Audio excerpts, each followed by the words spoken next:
श्री स्वामी समर्थ सप्तशती अध्याय 5 श्री गणेशाय नमः. ओम दत्त परब्रह्माय स्वाहा.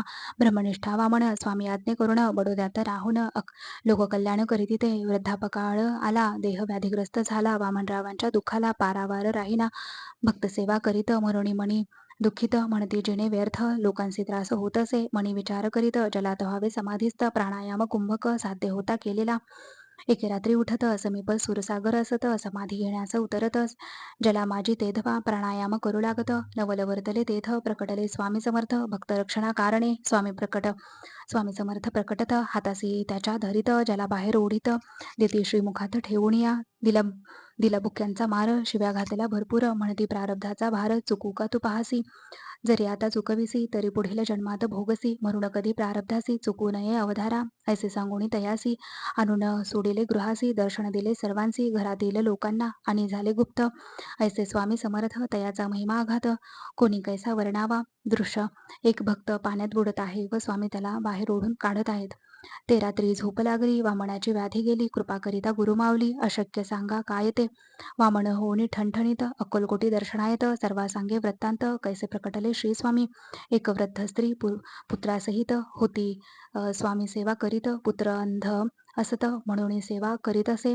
काही दिवस गेल्यावर पुसे स्वामींची उपचार. स्वामी करुणासागर म्हणती पहा काय ते. आमुची परीक्षा पाहण्यासी 5 ब्राह्मणे येत असती. तेव्हा याच्या नेत्रासी दृष्टी देऊ आम्ही हो. असे 4 दिवस जाती. 5 पंडित येती. म्हणती स्वामींची प्रचिती पहावयासी आलो हो. ऐसे लोका सांगत स्वामी समोर बैसत. स्वामी उगेची असत काही न बोलती तया लागी. ऐसे ते स्वामींसी म्हणत सांगा वेद शास्त्रार्थ तुमची कीर्ती महासिद्ध म्हणून आम्ही ऐकिली. श्री स्वामी नवल करीत अंध मुला जवळ बोलावित. माळ त्याच्या गळा घालीत. कृपाहस्त शिरी ठेविती.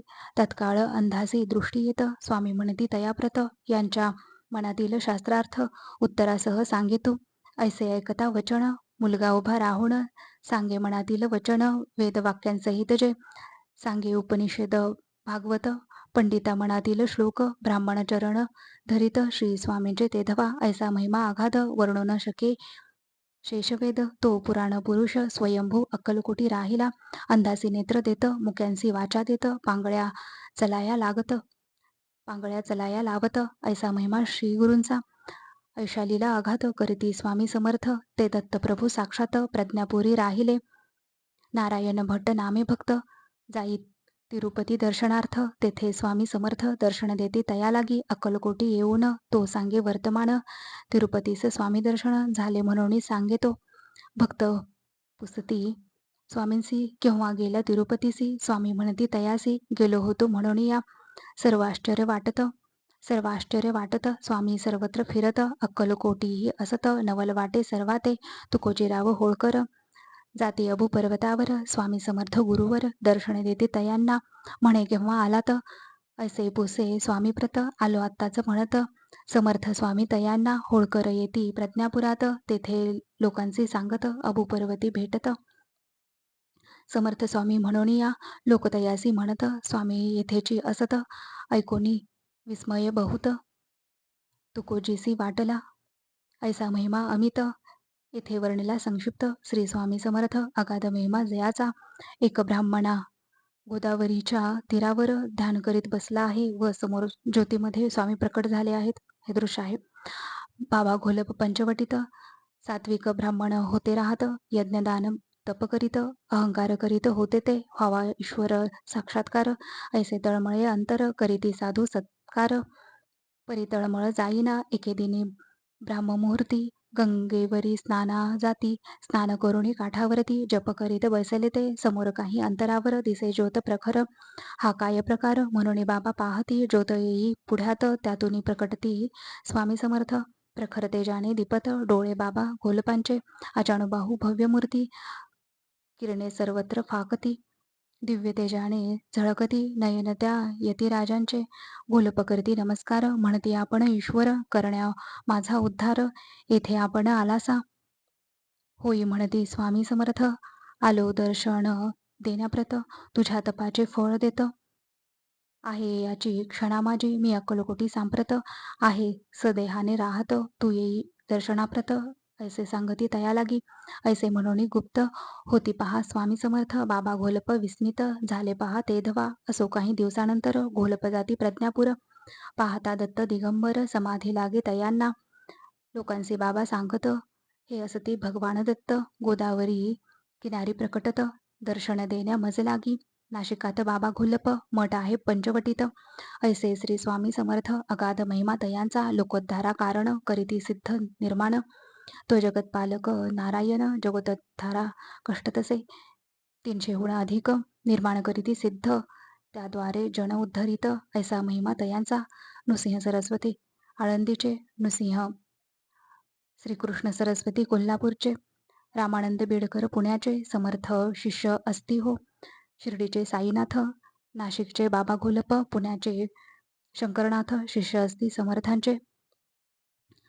अलवनी बुवा, भारती बुवा, कृष्णगिरी रामपुरी बुवा, स्वामी सुत स्वामी कुमार बुवा शिष्य असती समर्थांचे. दत्तगिरी नामे भक्त जन्म नृसिंह वाडीत. गुरुदर्शनात तळमळत त्याचे दृष्टांत होत असे. स्वप्नी म्हणती श्रीदत्त मी आहे अक्कलकोटात. येऊनी मजला भेट ऐसे सांगती तया लागी. दत्तगिरी ये प्रज्ञापुरी. पाहे मूर्ती गोजेरी अजाणुबाहू चमत्कारी. पाहुणे वंदन करीत असे. समाधी दिवस 7 त्यासे लावणी देत कर्नाटका पाठवित. लोकोद्धार करावया वेंगुर्ल्याचे आनंदनाथ. त्यासी स्वामी सिद्ध करीत. पादुका त्यासी देत वेंगुर्ल्यासी पाठविले. अलवनी बुवा नामे भक्त असे बडोद्यात राहत. एके दिनी अकस्मात दिव्य रूपाते पाहत असे. कटीवरी ठेवणी हात स्वामी समोर प्रकटत. बुवा राहती पाहत अजाणुबाहू समर्थाते. करुणे स्वामींची नमस्कार स्तुती केली अपार. संस्कृतात काव्य सुंदर करुणी स्तुती करीत असे. नंतर पुसती तयासी आपण कोठील रहिवासी. अंतरण पळो चरणांसी म्हणून या पुसत असे. मी जाणे आपण ईश्वर परिसदेह कोठे राहणार. कृपा करुणी सत्वर सांगा मदसी दयाघना. ऐसे प्रश्न संस्कृतात बुवा समर्थांसी पुसत. समर्थ संस्कृत भाषेत उत्तर देती तयांना. राहे भक्तांच्या हृदयात तैसेची सर्व तीर्थात. परिसदेह सांप्रत अक्कलकोटी राहत असे. इतुके बोलुनी समर्थ तेथेची पहा होती गुप्त. अलवनी बुवा मनी म्हणात दत्तनयनी पाहिला. अलवनी बुवा अक्कलकोटात कालांतरे येऊनी राहत. सर्व भक्ता सांगत अनुभव दत्त दर्शनाचा. ऐसे स्वामी समर्थ शिष्य निर्माण करीत. असंख्य शिष्य निर्मित लोकोद्धारा कारणे. राहुन या चराचरात सद्भक्ता ते दर्शन देत. श्री गुरु स्वामी समर्थ अपार महिमा तयांचा. म्हणून या दत्तगिरी श्री गुरुचरित्र विस्तारी. दत्त दिगंबर अवतारी अक्कलकोटी राहिला. श्री स्वामी चरणार्पणमस्तु.